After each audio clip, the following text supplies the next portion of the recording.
Selamat sore. 7 hari setelah dilantik, Presiden Joko Widodo berencana untuk mengumumkan susunan kabinetnya. Selain nomenklatur kabinet, Presiden juga berencana memperkenalkan wajah-wajah yang akan membantunya di pemerintahan selama 5 tahun mendatang.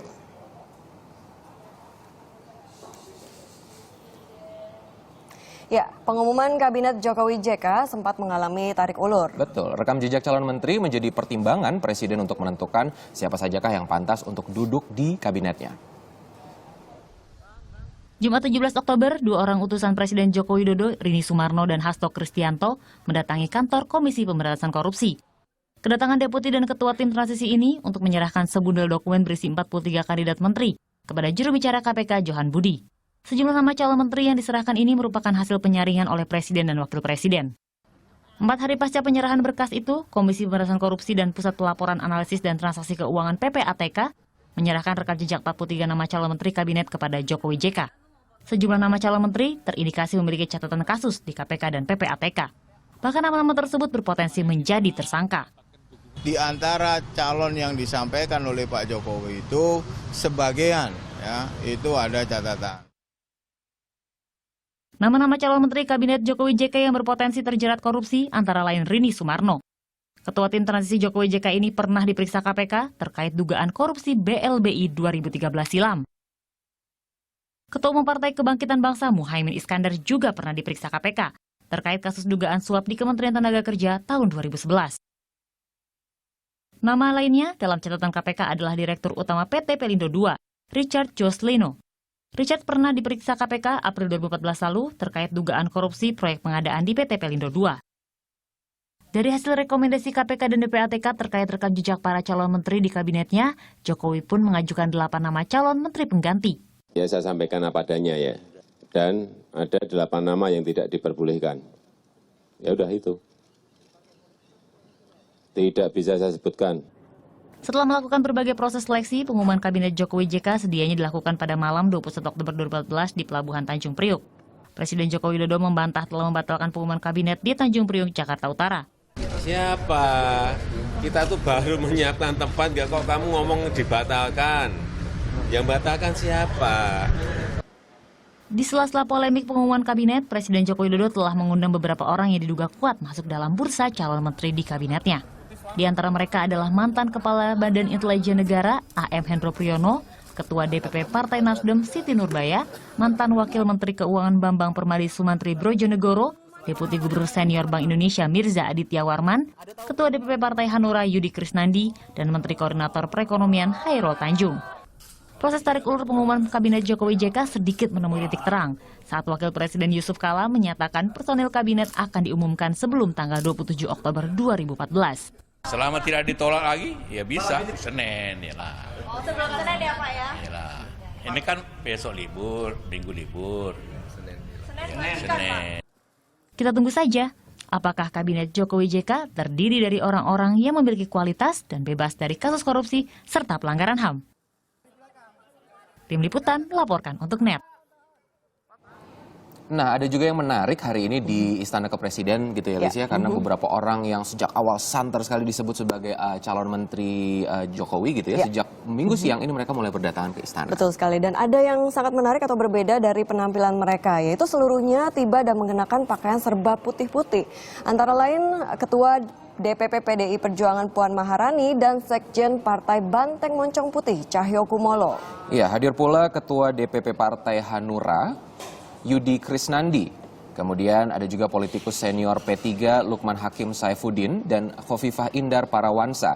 Ini merupakan juru kampanye Joko Widodo dari PBNU. Ya, dari kalangan profesional, tampak Dirjen Pekerjaan Umum Basuki Hadi Mulyono, Marsdiasmo yang sebelumnya Kepala BPKB juga hadir di istana. Dan ia tidak membantah ketika ditanya apakah akan menjadi Wakil Menteri Keuangan. Ya, dan salah satu yang menarik ini adalah kemeja putih ya yang bisa kita lihat ya, Licia. Ini merupakan dress code-nya para menteri pada jamuan minum teh yang diadakan oleh Presiden Joko Widodo sore ini. Ya, dan saat ini Putu Dia sudah berada di Istana Kepresidenan.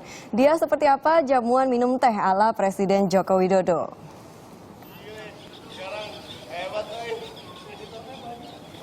Ya, Taufik Dan Ali, saat ini di bagian halaman belakang istana, para awak media tengah bersiap untuk menantikan pengumuman mengenai menteri-menteri yang akan tergabung dalam Kabinet Indonesia Hebat dari pemerintahan Presiden Joko Widodo dengan Yusuf Kala. Hal ini tentu saja sudah menjadi satu hal yang dinanti-nantikan sejak minggu lalu, karena awalnya muncul wacana bahwa Presiden Joko Widodo akan segera mengumumkan kabinetnya sehari setelah ia dilantik, yaitu pada tanggal 21 Oktober lalu. Dan sejak siang hari tadi sudah banyak tokoh-tokoh yang berdatangan. Beberapa merupakan tokoh yang sudah sejak minggu lalu hadir di sini dan dikabarkan melakukan fit and proper test untuk menjadi menteri di kabinet pemerintahan Joko Widodo dengan juga Yusuf Kala.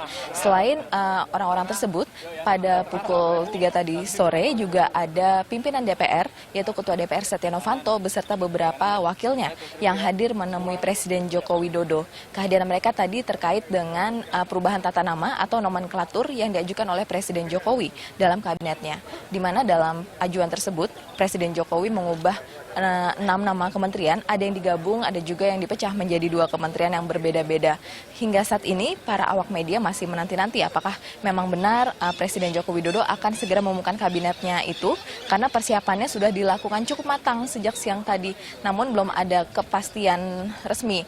Namun tadi sudah ada beberapa tokoh yang menyatakan bahwa mereka hadir karena mendapatkan panggilan untuk hadir di kawasan istana pada sore hari ini, yaitu pada pukul 4 sore dengan mengenakan baju putih-putih.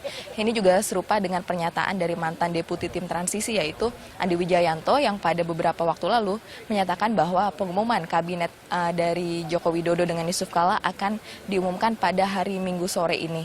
Dan menurut keterangan dari Andi juga bahwa setelah pengumuman kabinet pada hari Senin besok akan segera dilangsungkan acara pelantikan dan dilanjutkan dengan sidang perdana dari Kabinet Indonesia Hebat di pemerintahan Joko Widodo dengan Yusuf Kala. Taufik dan Elis. Putu dia melaporkan langsung dari Istana Kepresidenan. Nanti akan kita nantikan lagi informasinya dari sana seperti apa. Tapi satu hal yang menarik ini adalah walaupun banyak nama-nama yang sudah dikumpulkan datang dengan kemeja putih-putih semuanya, dan ini adalah nama-nama yang sempat dispekulasi menjadi menteri juga, tapi kita masih menanti dan ini masih menjadi misteri sebenarnya apakah akan diumumkan sore hari ini. Kita berharap mudah-mudahan belum ada tanda ya bahwa Presiden Joko Widodo akan mengumumkan kabinet, karena tadi juga pintu istana masih tertutup. Tapi sudah ada beberapa mic yang memang sudah disiapkan ya, Fik ya. Kita akan melihat lagi bagaimana perkembangannya.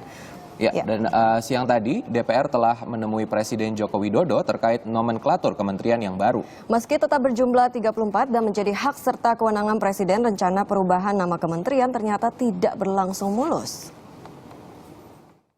Kabinet Presiden Joko Widodo akan memiliki sejumlah kementerian baru. Jokowi telah menyurati Dewan Perwakilan Rakyat terkait perubahan nomenklatur kementerian. Fraksi Partai Golkar termasuk yang mendesak DPR untuk mempertanyakan perubahan nomenklatur kepada Presiden Joko Widodo. DPR juga harus menyurati Presiden untuk minta penjelasan kenapa ada kementerian digabung, kenapa ada kementerian yang dipisah. Ini tidak ada penjelasannya. Kan ini bukan Republik Odong-Odong yang cuma 2 lembar surat dikirim DPR. Hingga Sabtu kemarin, para pimpinan DPR masih menggelar rapat seputar perumusan nomenklatur kementerian baru. Sebelumnya, Kementerian Pendidikan, Kementerian Pariwisata dan Ekonomi Kreatif, serta sejumlah ahli telah dipanggil untuk dimintai pendapat. Semuanya sudah memberikan pandangannya, semua sudah memberikan hal-hal seperti apa yang harus kami sampaikan kepada Pak Presiden. Dalam hal ini memang kami dari pimpinan DPR ingin secepatnya memberikan jawaban tersebut. DPR rupanya meminta Presiden mempertimbangkan kembali nomenklatur barunya mengingat perubahan akan berdampak terhadap anggaran. Kementerian Pendidikan dan Kebudayaan misalnya akan dipecah menjadi 2. Kementerian Kebudayaan Pendidikan Dasar dan Menengah dan Kementerian Pendidikan Tinggi, Riset dan Teknologi. Pemisahan akan berujung pembengkakan anggaran, padahal Undang-Undang Dasar mengamanatkan dana pendidikan hanya 20% dari total anggaran. Sesuai Undang-Undang tentang Kementerian Negara, setelah pemerintahan baru berjalan, pengubahan kabinet sebagai akibat pemisahan atau penggabungan kementerian dilakukan dengan pertimbangan DPR. DPR diberi waktu paling lama 7 hari kerja untuk memutuskan.